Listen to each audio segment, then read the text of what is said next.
ഇല്ല, പിന്നെ വേറെ ഒന്നും ചെയ്തില്ല. ഒരു 5-6 ആൽബം ചെയ്തതേ ഉള്ളൂ. ചേട്ടൻ തന്നെ പ്രൊഡ്യൂസ് ചെയ്യുകയും ഡയറക്ഷൻ ചെയ്യുകയും ചെയ്തിട്ട് 5-6 ആൽബം ചെയ്തു. ഞാൻ ഒരെണ്ണത്തിൽ അഭിനയിച്ചു, ബാക്കിയൊക്കെ വേറെ പെമ്പിള്ളേർ അന്വേഷിക്കും. ഞാൻ നായികയായിട്ട് പറ്റിയില്ലെങ്കിലോ അതുകൊണ്ടായിരിക്കാം. ഒരെണ്ണം ചെയ്തായിരുന്നു, ഞാനും മോനും കൂടെ ഒരെണ്ണം ചെയ്തായിരുന്നു. പേര് ഡീറ്റെയിൽസ് ഒന്നും എനിക്കറിയില്ല, അതൊക്കെ ചേട്ടന്റെ സെക്ഷൻ. അഭിനയിച്ചു. ഇപ്പോ ചക്രഭരണി, അവകാശികൾ, അത് രണ്ടുമാണ് ത്രൂ ഔട്ട് നടന്നുകൊണ്ടിരിക്കുന്നത്. പിന്നെ ഇടയ്ക്ക് ഇതുപോലെ ഓരോ ഏത് വർക്കിന് വിളിക്കണോ അത്. അവകാശികൾ സുരേഷ് സാറിന്റെ നടക്കുന്നു. 2 സീരിയല്. ഇതിലിപ്പോ ഞാൻ 2 ദിവസം ആയുള്ളൂ ജോയിൻ ചെയ്തിട്ട്. അതെ, അത്രേ ഉള്ളൂ. അതാ, ഓരോ കഥ വരെയാണല്ലോ. അയ്യപ്പനിലൊരു കഥയാണ്, അങ്ങനെ ഇപ്പൊ അയ്യപ്പനിലൊരു കഥ ചെയ്തു. അങ്ങനെ ഓരോ പ്രാവശ്യം ഓരോന്ന്. ഈ അവകാശികൾ ചക്കരഭരണി സ്ഥിരം നടന്നുകൊണ്ടിരിക്കുന്ന വർക്ക്. സിനിമയില് ഒന്ന് ഡാൻസ് ചെയ്തു, അത്രേ ഉള്ളൂ. കാര്യസ്ഥനില് പാട്ടിലൊന്ന് ഡാൻസ് ചെയ്യാൻ പോയി. പാട്ട് ഹിറ്റായതുകൊണ്ട് തന്നെ ഒരുപാട് പ്രാവശ്യം ടിവിയിൽ കാണുകയും പറഞ്ഞേക്കുന്നത് മംഗളങ്ങൾ വാരിക്കോരി. ശരിയാവും. ഒരുപാട് സീരിയലിൽ അതെങ്ങനെയാണ് തോന്നിയത്, ഈ സീരിയലിലെ അഭിനേതാക്കളെ കൊണ്ടുവന്ന് അഭിനയിക്കാമെന്ന്? അത് അവരവിടെ പ്രൊഡ്യൂസേഴ്സ് തീരുമാനിച്ചിട്ട് ഈ ഓരോ ആർട്ടിസ്റ്റിനെ വിളിക്കാൻ അവർക്ക് ബുദ്ധിമുട്ടായിരിക്കുമല്ലോ. അപ്പൊ നമ്മുടെ ഒരു അസോസിയേഷൻ വഴി ഒരുമിച്ച് എല്ലാരെയും കിട്ടുമല്ലോ. അങ്ങനെ ആത്മയിൽ അറിയിച്ചിട്ട് അവർ ചെയ്തതാണ്.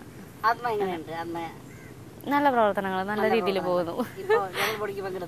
പങ്കെടുത്തു. നമ്മുടെ പ്രസിഡന്റ് അതിനകത്ത് സന്തോഷം. പ്രസിഡന്റ് സ്ഥാനം മാറിയത് കൊണ്ട് ഒരുപാട് കാര്യങ്ങൾ നമുക്ക് വേണ്ടി ചെയ്യാനും കഴിയും. അല്ലേ? തീർച്ചയായിട്ടും സംഘടന ഉണ്ടാകുന്നത് നല്ലത് അല്ലേ? നമുക്കൊരു വളരെയേറെ ഊർജം അതിനകത്തുനിന്ന് കിട്ടുന്നുണ്ട്. എല്ലാവർക്കും സംഘടന വേണം അല്ലേ? നമ്മൾ ആക്ടേഴ്സിന് മാത്രമല്ല, എല്ലാവർക്കും ഉള്ളത് നല്ലത് തന്നെയാണ്. അത്യാവശ്യം ആവശ്യ നിലയിലുള്ള ഒരാളെ സഹായിക്കാൻ ബാക്കിയുള്ളവർ കൂടി മുൻകൈ എടുത്താൽ നല്ല കാര്യമല്ലേ? അതെ, അതിന് വേണ്ടിയിട്ടൊരു സംഘടന വേണം. അല്ലെ ഒരാൾ മാത്രമായിട്ട് പ്രവർത്തിച്ചിട്ട് കാര്യമില്ലല്ലോ. ആളുള്ളൂ, അമ്മയിലൊന്നും ആയിട്ടില്ല. ഇനി അടുത്ത വർക്കൊക്കെ വരികയാണെങ്കിൽ നമുക്ക് നോക്കാം. അപ്പൊ അമ്മയുടെ മെമ്പർ ആയിരിക്കും. ഇപ്പൊ അമ്മയിൽ അല്ല, ആത്മയിൽ മാത്രമാണെന്ന് ആത്മാഭിമാനത്തോടു കൂടി പറയാം. അത് നല്ലതന്നെ, അമ്മ മതി. പക്ഷെ അത് തന്നെ നമുക്ക് കൂടുതലായിട്ട് നമ്മളെ സഹായിക്കുമെങ്കിൽ അത് നല്ലതാണ്. ഇപ്പൊ ലൈഫ് ഇൻഷുറൻസ്, ചിട്ടി, ഒരുപാട് സംഭവങ്ങളുണ്ട്. ക്യാൻസർ കെയറിന്റെ ഉണ്ട്. ക്യാൻസർ കെയർ അത് കിട്ടിയല്ലോ. ഞാൻ കിട്ടിയിരുന്നു. എനിക്കും കിട്ടി. പിന്നെ എന്തൊക്കെയുണ്ട് വിശേഷം? വേറെ ഒരു വിശേഷമില്ല, അങ്ങനെ പോകുന്നു. വർക്കും വീട്ടുകാര്യങ്ങളുമായിട്ട് അങ്ങനെ പോകുന്നു. പിന്നെ 2 പേർക്ക് മോനും ഉള്ള ഒരു ഇന്നത്തെ വർക്ക് അങ്ങനെ വന്നിട്ടുണ്ടോ? ഇല്ല, ഇതുവരെ അങ്ങനെ വന്നിട്ടില്ല. അവന് വർക്കുള്ളപ്പോ ഞാൻ കൂടെ പോകും. ഞാൻ അവനെ അസിസ്റ്റന്റായിട്ട് പോകുന്നത്. അതാ.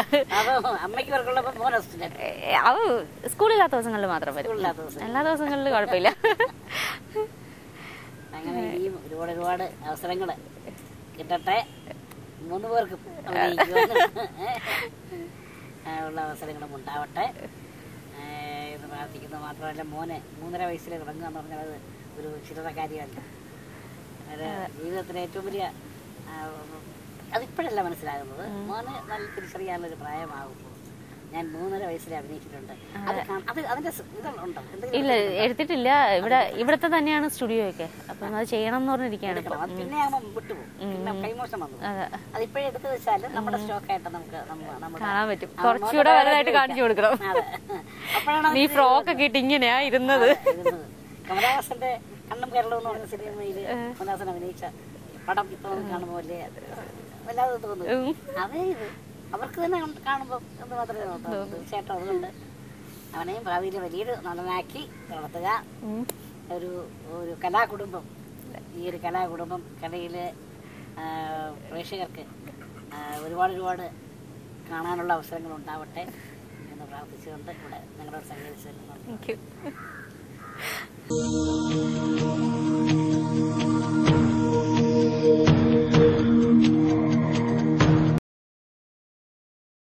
സഫലമീ യാത്ര എന്ന പ്രോഗ്രാമിൽ പങ്കെടുക്കാൻ കഴിഞ്ഞതിൽ വളരെയേറെ സന്തോഷമുണ്ട്. കേരള വിഷൻ്റെ എല്ലാ പ്രേക്ഷകർക്കും എൻ്റെ നന്ദി.